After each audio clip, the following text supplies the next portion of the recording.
தண்ணி காயணும் பாயணும், தேவையில்லாம உழுகாதுங்க. மாடுகளை விட்டு மேய்ங்க. நம்மகிட்ட தண்ணி அதிகமா இருக்கு என்பதற்காக அதிக தண்ணியும் விடாது. மாமரத்தை தென்னை மரத்துக்குள்ள ஊடு பயிரா போடாதுங்க. மாமரம் தனிப்பயிர்.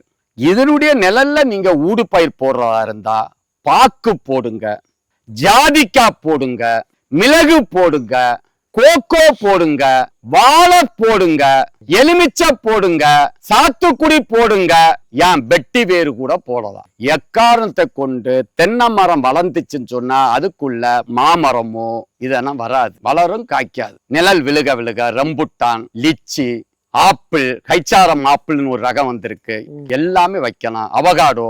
எதுக்கு நான் வாழை போட சொல்றேன்னு சொன்னா, வாழை ஒரு வருஷம் நீங்க போட்டா களைகள் வளராது. சருகுகளை உரமா மாத்தலாம். தாறு 100-200 ரூபாய் விற்கும். இலைக்கு கொடுக்கலாம். மண்ணு குளிர்ச்சியா இருக்கும்.